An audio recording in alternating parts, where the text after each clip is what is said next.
Assalamualaikum warahmatullahi wabarakatuh. Bagaimana kabarnya hari ini anak-anak? Hari ini kita akan belajar materi tentang pengukuran.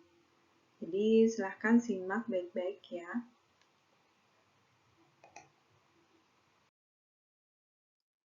Nah, apa sih pengukuran itu? Pengukuran itu merupakan proses kegiatan membandingkan suatu besaran yang diukur menggunakan besaran yang lain yang sudah ditentukan skala dan satuannya. Otomatis ketika kita melakukan pengukuran harus didalami dengan alat ukur. Nah, materi yang akan kita pelajari yaitu yang pertama tentang pengukuran panjang, lalu ada pengukuran massa dan juga pengukuran waktu. So, check it out.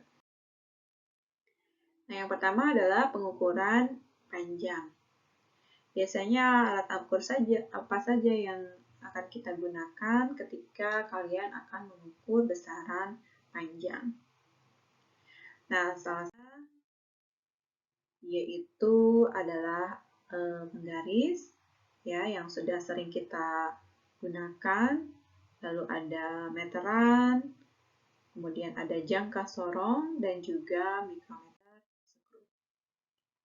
Nah, ini adalah salah satu contoh bagaimana cara kita mengukur dengan menggunakan penggaris. Nah, mistar atau penggaris ini mempunyai skala terkecil yaitu 1 mm. Dan ketelitiannya adalah setengah dari skala terkecilnya yaitu 0,5 mm.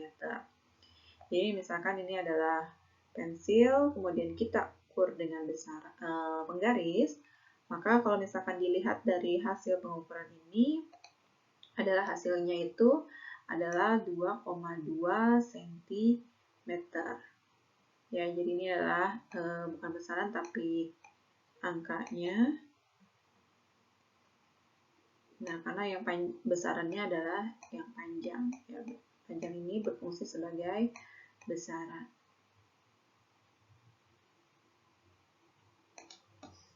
Dan sentimeter itu adalah satuan. Nah, jadi ini alatnya ada penggaris, ini adalah meteran pita, dan ini adalah berbagai jenis penggaris. Ada penggaris siku, sama ada setengah lingkaran. Yang selanjutnya yaitu adalah jangka sorong. Nah, jangka sorong ini ada dua skala, yaitu skala utama dengan skala nonius. Jadi ini adalah skala utama.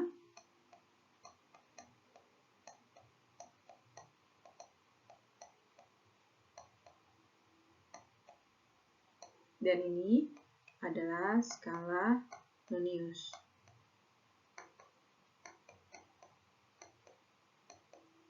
Nah, jangka sorong ini digunakan untuk mengukur panjang benda. Tidak semua benda bisa diukur oleh jangka sorong. Ini hanya yang sampai 10 cm saja. Nah, bagian-bagian jangka sorong selain ada dua skala, yaitu utama dan nonius, ini ada rahang atas, lalu ini adalah rahang bawah, ini adalah skrupnya sebagai kunci. Dan ini bisa untuk menggeser ke kanan atau ke kiri tergantung dari benda yang akan kita ukur. Nah, tingkat ketelitian jangka sorong itu adalah 0,1 mm atau setara dengan 0,0 cm. Karena untuk skala utamanya di sini adalah biasanya satuannya dalam bentuk cm, sedangkan noniusnya itu satuannya adalah milimeter. Jadi untuk menggunakan jangka sorong ini kita harus menyetarakan apakah satuannya itu mau ke cm atau ke milimeter. Nah, jangka sorong ini biasanya dapat digunakan untuk mengukur panjang, kemudian diameter luar, diameter dalam, dan kedalaman suatu benda. Jadi misalkan kita akan mengukur diameter luar, misalkan dalam sebuah tabung, ini bisa menggunakan rahang yang bawah. Kalau misalkan untuk mengukur diameter yang dalamnya atau sisi dalam suatu tabung, itu kita bisa gunakan ini ya yang rahang atas. Dan kalau misalkan kita akan mengukur kedalaman suatu benda, ini bisa pakai ekornya. Dan inilah cara menghitung atau mengukur dengan menggunakan jangka sorong. Ini adalah merupakan hasil dari pengukuran dengan jangka sorong. Jadi ini adalah, yang atas ini adalah skala utama, dan ini adalah skala Nonius. Nah, untuk membaca skala utama pada jangka sorong ini adalah sebelum angka 0 ini, pada skala Nonius. Ya. Kalau kita hitung kan ini ada 0, 1, berarti ini 1, 2, 3, 4, 5, 6, 7. Maka skala utamanya itu adalah 0,7 cm. Nah, untuk membaca skala Noniusnya, itu dia harus sejajar dengan skala utama, satu garis. Ya, kalau yang menjadi skala Noniusnya kan yang ini nih, yang segaris yang ini. Kalau yang ini bengkok, ini juga bengkok, yang lainnya bengkok. Nah, yang lurus atau segaris dengan skala utama itu adalah yang ini. Ini angkanya 0, 5, 10, berarti nilai satu garis ini adalah satuan. Jadi ini 1, 2, 3, 4, 5, berarti ini adalah 6. Jadi skala Noniusnya itu adalah 6. Tadi di awal itu tingkat ketelitian jangka sorong itu 0,1 mm atau 0,01 cm. Karena skala utamanya cm, maka skala Noniusnya juga harus dalam bentuk cm. Sehingga kita kalikan dengan tingkat ketelitiannya yang 0,01 cm. Maka 6 dikali 0,01 cm itu adalah 0,06 cm. Sehingga total skalanya itu skala utama ditambah skala Nonius. Skala utamanya tadi 0,7, sedangkan skala Noniusnya adalah 0,06. Jadi kalau misalkan kita totalkan, itu hasilnya 0,76 cm. Yang kedua adalah mikrometer skrup. Nah, mikrometer skrup ini pada umumnya digunakan untuk mengukur diameter atau ketebalan suatu benda. Nah, tidak semua benda bisa diukur dengan menggunakan mikrometer skrup, hanya benda yang ukuran kecil saja yang bisa kita ukur dengan menggunakan mikrometer skrup. Nah, tingkat ketelitian mikrometer skrup ini adalah 0,01 mm.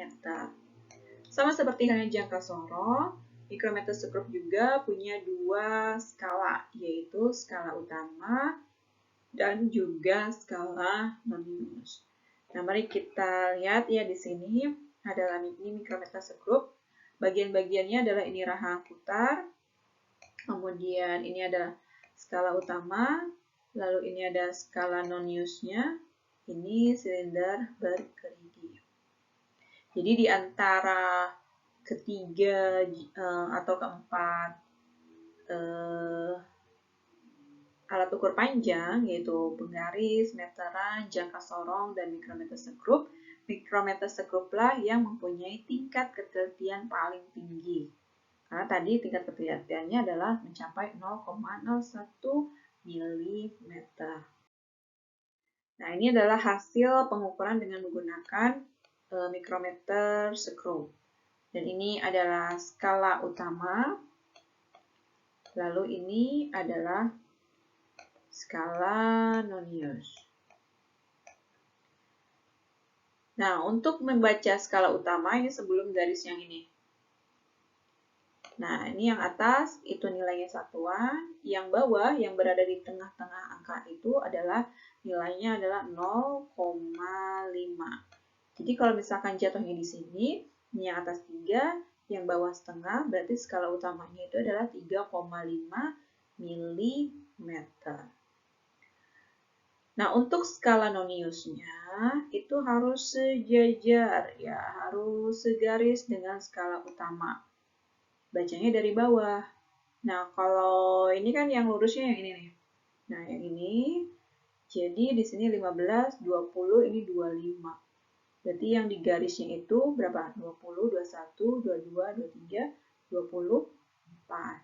Sehingga skala Noniusnya itu 24. Kalikan dengan tingkat ketelitiannya, yaitu 0,01 mm. Jadi hasilnya 0,24. Sehingga totalnya itu skala utama ditambah skala nonius, hasilnya 3,5 ditambah 0,24 jadinya 3,74 mm. Nah, selanjutnya yaitu adalah alat ukur untuk mengukur massa. Biasanya, massa itu merupakan seluruh kandungan yang dimiliki oleh benda, termasuk besaran pokok juga ya. Satuannya, dan kalau misalkan dalam standar atau sistem internasional, itu adalah kilogram. Nah, biasanya untuk mengukur massa itu adalah berupa timbangan atau disebut sebagai neraca. Nah, mengukur massa itu berarti membandingkan massa benda dengan massa kilogram. Dan alat ukurnya tadi, ya timbangan atau neraca. Nah, neraca itu ada berbagai jenis. Ada neraca sama lengan, ada neraca 3 lengan, Ohaus yang tadi di gambar awal. Ya, neraca Ohaus ini tingkat ketelitiannya adalah 0,1 gram.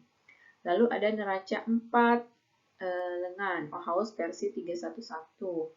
Ini bisa mencapai massanya sampai 310 gram dengan tingkat ketelitian yaitu 0,01 gram. Jadi kalau misalkan mau teliti atau mau mencapai yang sedikit gramannya, itu adalah dengan menggunakan neraca 4 lengan. Atau kalian bisa lihat sendiri di search di Google ya, seperti apa sih neraca 4 lengan. Nah, ini adalah neraca 1 lengan, dan ini adalah neraca 3 lengan, berarti ada 3 ukuran, ada yang ukuran 1 gram, sampai 10, ada yang sampai 100, dan ada yang sampai 500 gram. Ini kita ada ya alatnya punya. Lalu ini adalah neraca 4 lengan, jadi ada 4 skalanya. Ya. Dan ini adalah neraca digital atau timbangannya yang biasanya suka kita gunakan di pasar. Jadi biasanya di supermarket atau misalkan di tukang buah-buahan juga biasanya pakai yang neraca digital. Terakhir, itu adalah alat pengukur waktu. Nah, alat yang bisa kita gunakan untuk mengukur waktu itu ada arloji, ada jam dinding, dan stopwatch. Nah, masing-masing itu punya tingkat ketelitian yang berbeda. Kalau arloji dan jam itu umumnya tingkat ketelitiannya hanya 1 detik. Kalau stopwatch itu tingkat ketelitiannya bisa mencapai 0,001 detik. Sehingga tingkat ketelitian paling tinggi itu adalah kita gunakan pakai stopwatch.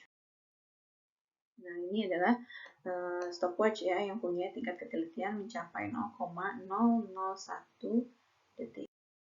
Ini ada jam. Ada jam tangan, ada jam dinding, dan dulu biasanya kita gunakan jam pas. Nah, itulah seputar alat ukur. Dan jangan lupa kerjakan latihannya dan ada sedikit simulasi tentang pengukuran. Terima kasih atas perhatiannya. Jangan lupa like, comment, dan subscribe ya. Sampai jumpa di video selanjutnya. Terima kasih. Assalamualaikum warahmatullahi wabarakatuh. Belajar fisika itu menyenangkan loh. Dadah.